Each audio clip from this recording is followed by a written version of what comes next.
Hey, good morning to those of you on the West Coast. Those of you like Russ way out in the Pacific, good morning to you. Double mornings to you. Good afternoon to everybody here on the East Coast. Mr. Johnson, unless you're farther east than me, you said good afternoon like 2 minutes too early. I'm excited to have everybody here. I'm looking forward to today's training. We're diving into the DHS Fiscal Year 23 budget. And I'm doing this from a sales perspective for government contractors, right? If you haven't attended some of my other trainings on the budget, I'm tackling this from a different angle. We have people who do trainings similar to mine who look at the budget, but they might talk a lot more about the numbers. And for me, what I look for in these trainings is to be able to provide sales tips, how I, as a salesperson, will look at a budget to understand more about the agency and to determine action items for myself coming out of this. And so that's what we're going to talk about today. I am just going to turn off my little caption here since we have already started, instead of keeping that running the long time. Quick little tip, by the way, for those of you who showed up early, I really appreciate it. Something completely unrelated to DHS, but maybe you'd find value in this. If you don't know, organizations like HHS and NAVAIR, so in the Navy, NAVAIR, the buying command, they have their own supplier portals similar to DSBS. They've got their own registration in there. So go in there, put your name in there if you, especially if you want to serve those two departments.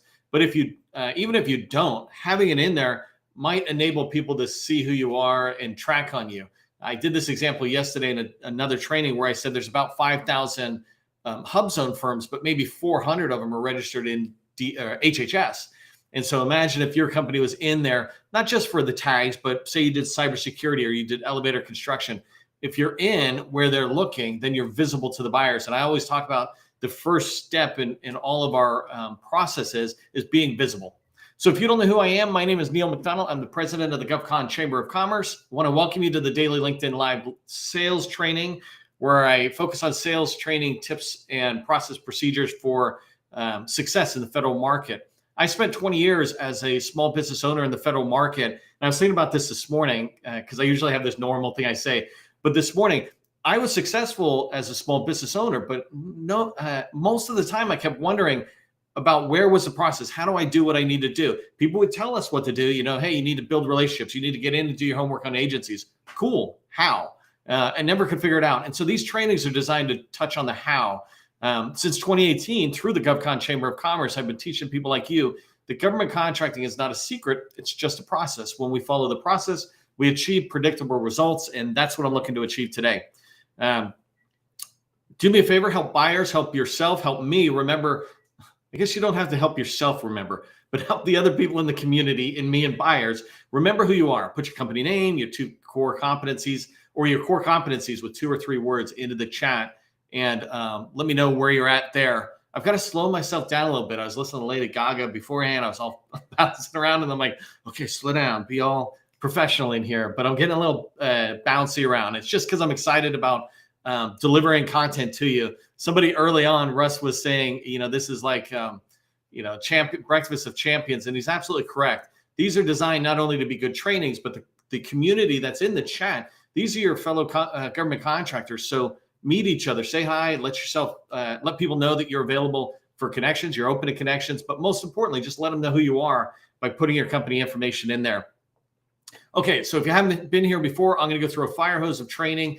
I'm driving deep into the DHS budget, and DHS has multiple components or subordinate agencies, and I'm going to touch on some of these to just show you what I look for and why something I find might be relevant to my business development activities, right? This effort that I'm teaching you could be helpful in capture and proposal writing for sure. When you have the information in your head, you can do activities.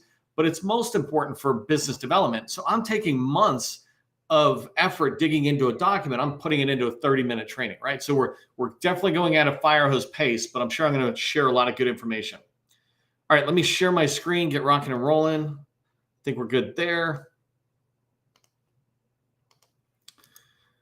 Okay, so I'm going to start right here with DHS's budget. And this is just the summary, right? The bottom line up front. Executive summary of DHS and all their subordinate agencies. And so in here, what I like to do is just cruise through, paging down, and I find stuff that I'm looking for. I'm also going to show you today how I just do keyword searching on documents like this, and the keywords will land me in areas where I can quickly say, nah, I don't care. Or, oh, hey, let me look at that a little bit more. That's what I mean by fire hose. You'll see me move fast. And if I hit a page I don't care about, I'm going to move on. But the reason I'm doing it with you is I want you to see how I do it, right? I've already got things marked out that I'm going to show you, but I want you to see that I like you, will run into things that just don't matter to me. Okay, so let's start heading down. The first thing I always love doing is coming down into the content and looking at the table of contents, and you get these, oh no, oh, that's funny. What do you do when something fails on a live training? Hold on one second. I'm going to have to switch over really quick. Let's see how fast I can do this. DHS budget 2023. I had it all lined up and I had it all summarized, but that's not going to work for me. And that's really a scary prospect, because the only way I can get past that is restarting my computer. That's not going to work. Okay, so let me come down. I'll try to show you what I'm finding as I'm coming down.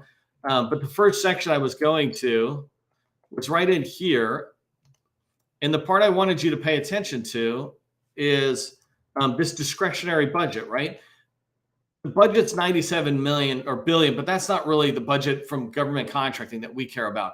We care about discretionary funding that generally is aligning to contract eligible dollars, or not even contract eligible. That's a little too generous, but it's the budget that we look at when we're looking at what's in there. And so as you come further down, DHS will slowly stop talking about 97 billion and they'll talk about 56 billion. And if you don't understand that, just go look at, just do a quick Google search on the difference between what's fully appropriated and discretionary budgets and things like that. The next one I wanted to show you is right here in this, I think it was in the second paragraph. So here, or the first paragraph, I'm going to search on cybersecurity. I'm going to make my whole theme around cybersecurity. And as I'm coming down, I'm looking for anything that's related to cybersecurity. So here I can see that DHS has got this massive focus of not just helping internally operating on cybersecurity, but I can see they're operating outside of DHS.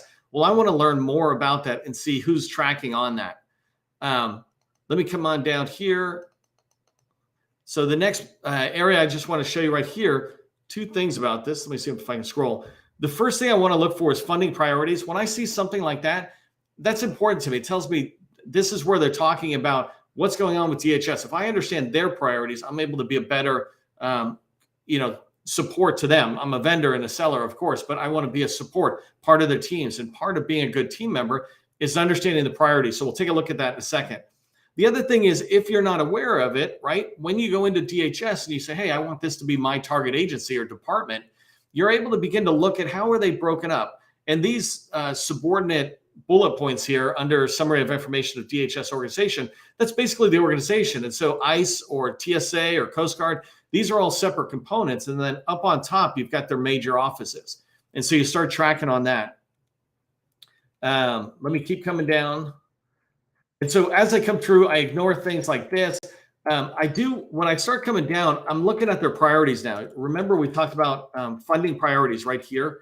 And in here, I want to start understanding them. So I'm just going to look at this bold stuff. And I'm going to try to minimize how much I do just because I ran out of memory. And I apologize, first time in 150 episodes. But when I come down, I'm looking at this. Here they're talking about modernizing trade. I don't really care too much about that because I'm thinking cybersecurity. So I'm going to cruise on past that, even though there's stuff in there, right? And as I come down, same thing here, immigration processing and diversity. You might be able to support them, but for me, I'm looking for cybersecurity, anything that's related to digital modernization and strictly cybersecurity. So here I've got IT modernization. This is a priority of DHS's. And so when I get to this side, these pages, I really want to just slow down and dig into this and understand and see what I can understand. So an example is, I think right here where they're talking about CISA or CISA is one of their subordinate agencies. And here they're talking about working with state and local partners, et cetera. And I'll see later on that they've got money. But when I see that, it tells me that if my company is open to working with state and local, then by having a relationship with DHS, and in this case, CISA, then I might be able to follow the money, if you will, down to the state level. So if I know how I know the team up above. I can know who's getting the money down below, and I can go down to the states and say, hey, we can help you with that cybersecurity and infrastructure modernization effort. So as I come down, I'm able to look at some of the things. So 174 related to evolving, this is cyber risk and analysis capability, right? This is a big deal. I'm in the cyberspace. I'm like, okay, that's 174 million. I need to take an action item and understand who is spending that money, right? Of course, it's the organization, but is it a program office that's responsible for this particular pool of money? And especially as it's related to some of the tasks that are in here. I go down and I get exactly that same kind of information when I look here and it says 407 million for the National Cybersecurity Protection System. If you look at the org chart, which I did, right, I can see where NSPS is fitting below a particular higher office. And now I'm able to get in there, meet with these people, try to do an introduction. Most importantly, I can learn about them before I have those meetings. But by looking at the budget and just seeing that there's 400 million going to this organization or this program, I'm able to decide, does it fit for me? And it does, because I think to myself, well, I do intrusion detection and intrusion prevention. That's my world. This seems like a good fit for getting in there. And the last thing is this 425 million, right? I have a customer actually who is already doing stuff with the continuous diagnostics and mitigation program. Well, this is good news for them to understand that there's 425 million in there, and it includes things like 73 million for endpoint detection and response, some of this other activity. Well, now I can go back in, or my customer can go back in and learn more about it. This is what I want you to do as you go through and look at all these different areas and budgets.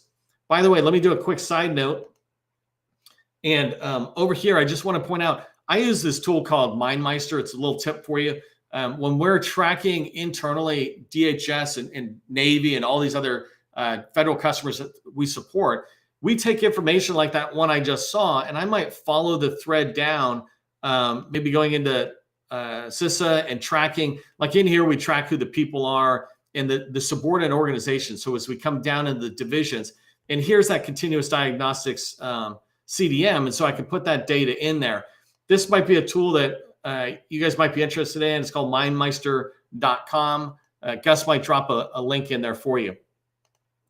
Okay, so let me come back here to whole page for 1 second. So now I'm going to go a little faster, right? So climate investment, that's not me. I don't really pay attention to it.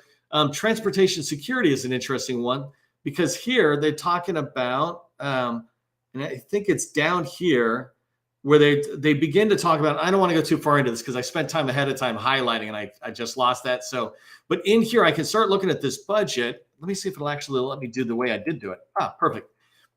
So here, as I come down, right, some of the things I'm able to see is I can start looking for cybersecurity as it relates. And so in here, they are talking about including 80 million. And let me zoom in here for a second.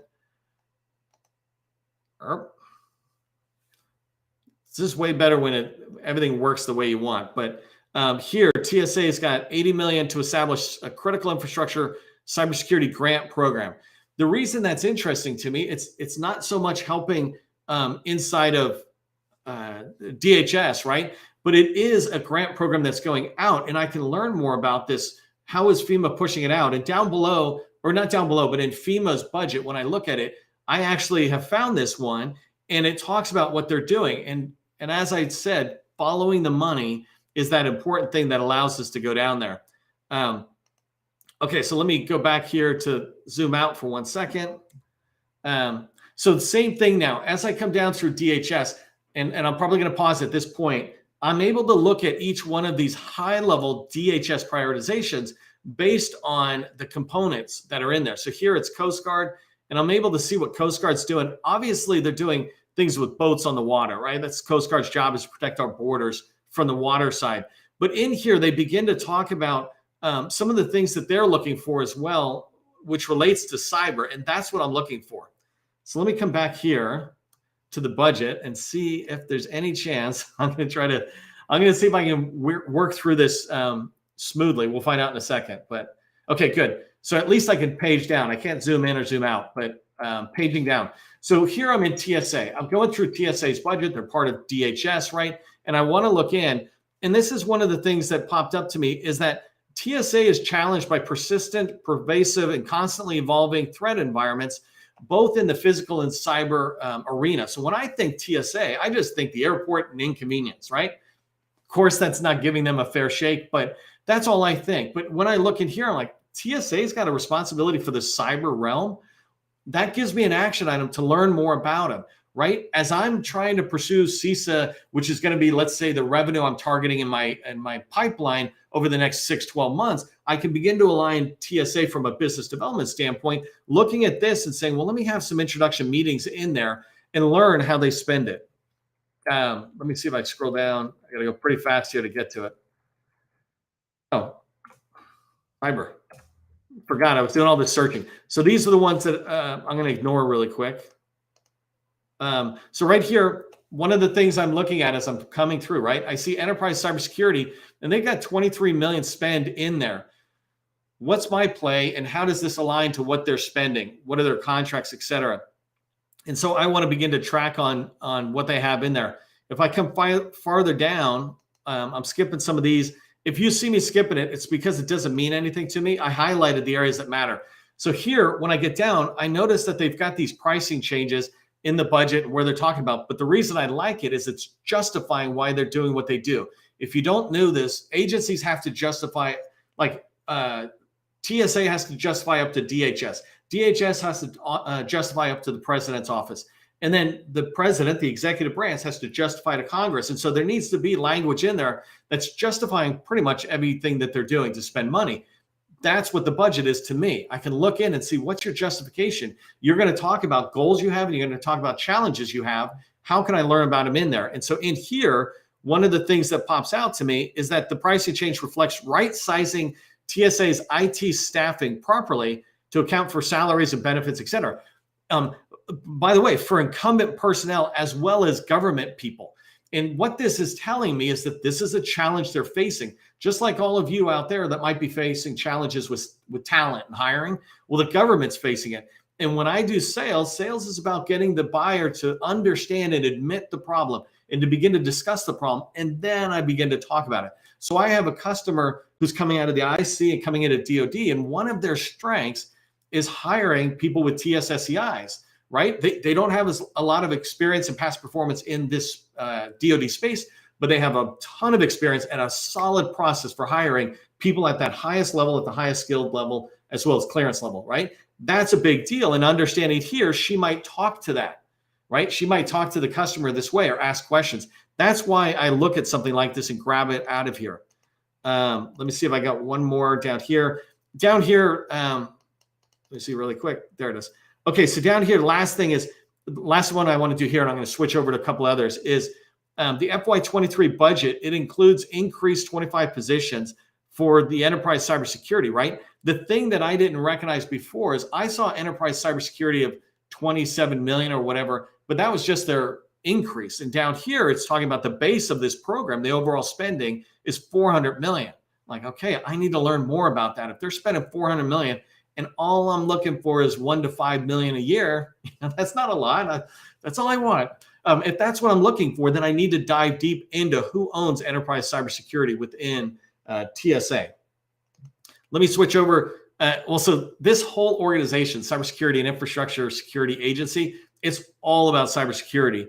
But it's got a lot of good stuff that I go through. One of the things I wanted to point out that I look for as a way to understand my target agency. When I want to do business with a customer, I want to understand them fully.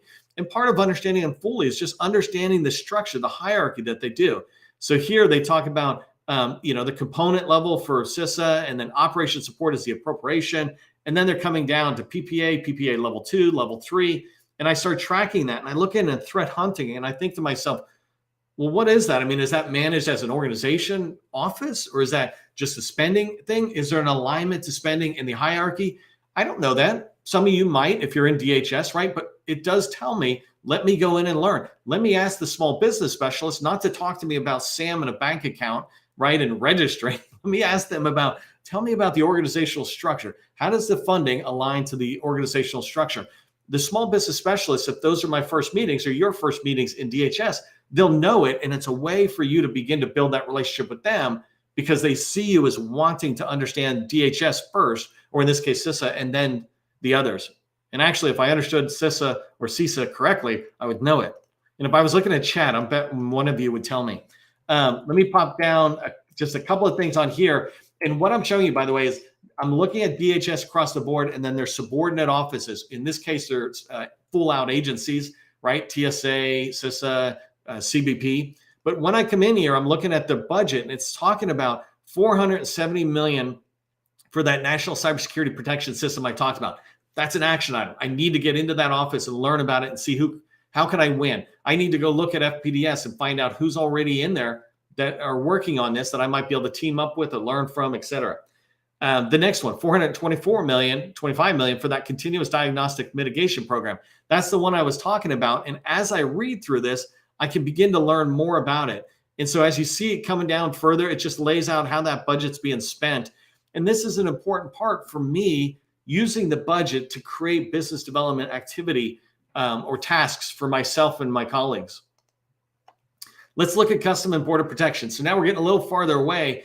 And some of these sometimes don't, I think I want to end on Secret Service too. They don't really, they're not overly clear. Like when you look at this, it's very boring. It really is, and I get it. But if you go through it, you're going to learn a lot of information. So let me come through here.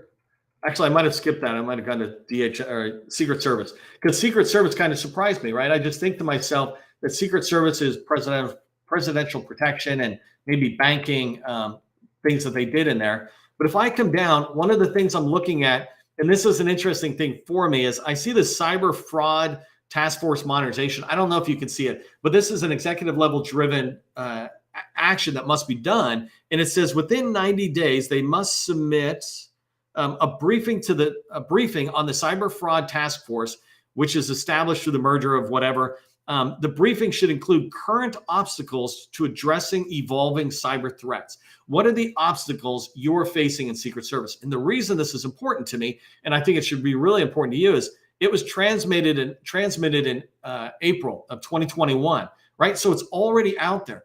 Can I get a copy of it, right? There's sometimes it's levels of sensitivity. It's not going to be publicly put out, but can I get a copy of it? Can I find out who did this? Who did put it together, right? Who did they interview within the organization? Can I go have meetings with them? Because then I can have certain conversations with them and ask about it. And if you haven't ever experienced this before, what I do when I reverse engineer my process for asking questions in sales is I look right here, this reference or citation, and it talks about the where is it? Well, somewhere in here, it's like the Consolidated Appropriation Act, but that's the wrong thing. What I look for is the reference language. I'm just missing it for a second. Sorry. But in here, I look for the language that came out that directed. That is public, where it just says, hey, we direct publicly everybody to do this. When I find it, I can look through and see what the executive branch has told this agency to do. And then when I go in to ask questions, I can ask the exact same type of questions in more of a salesy way. A salesy way is a discovery approach, right? It's not in a car sales, but it's like a consultative discovery way. One last thing I wanted to point out is, as it relates to this one, is in, I think, FEMA. And so give me a second to pop down here really quick. There. So remember that one we just looked at with Secret Service? The same thing is right here. And they have a lot of these things where they talk about 90 days, right? And here it's pending. I'm like, why is it pending? Here they're talking about what they're trying to do. This one actually is the wrong area, but I look for these reports that are pending and I try to figure out how can we help with those pending ones. And let me pull the last couple of ones here. Push through. I think there was one more I had in here, and I apologize, these highlights. No, I lost it. Sorry. So part of this is this memory thing kind of screwed me up on today's training. If you're with me a lot, you cut me a little slack. But the whole point of what we're trying to show here on the budgets as you go through them is if you take the time to look at the actual budget, you will find tips for you on discovering more about DHS and figuring out how can I get in there and ask the right questions? Which programs office got the most money? When you go through these budgets, you'll see areas that they're saying they're no longer going to fund. Well, that's really important so that you don't put effort into an area that might not be funded, right? Because even if you get funding for another year or two, you're focused on a something that's being deprecated or removed from that government agency, and they're not going to work on it anymore, and they're going to be working on other stuff. And so looking at these documents will begin to help you. What I want to know is, as you look through, do you do this yourself, right? Do you do this right now? Put it in the chat. Just let me know. Are you looking at the budget for your target agency, or if you're in DHS, right? Which one of the agencies is your target agency? Are you looking at their budget to try to discover, is there construction or cybersecurity or some other type of services and products you sell? Are they being mentioned in there? And are you creating action items for yourself that'll enable you to get in early to the government to learn more about opportunities that are coming out? Hey, one other thing I wanted to just mention is that if you haven't tracked on this, we've been doing a lot of training. And so today I had a little hiccup, hopefully you bared with me on it. But as you come down, if you look at all this training, and Gus will put this link into the chat, but there is a ton of training that talks about how to get out there. Here's one related today, right? How to get into DHS and talk with buyers. This stuff is available to you. We make it available to you so that you can begin to learn the process. This is an important thing for us, is that we help you understand that government contracting is not a secret. It is just a process. If you found today's training valuable and these tips helpful, do me a favor, throw a little thanks in the chat. Tomorrow we'll be tackling another agency. We're ending up on Friday with DOE. And if you're waiting on the U.S. Air Force one that we had to miss, we'll be doing that before the end of this week. So we'll get it out as a replay, and we'll let you know in the messaging if we told you about that. Okay, so remember, government contracting, it's not a secret. It's just a process. I hope you have a good day. I'll see you in the next training.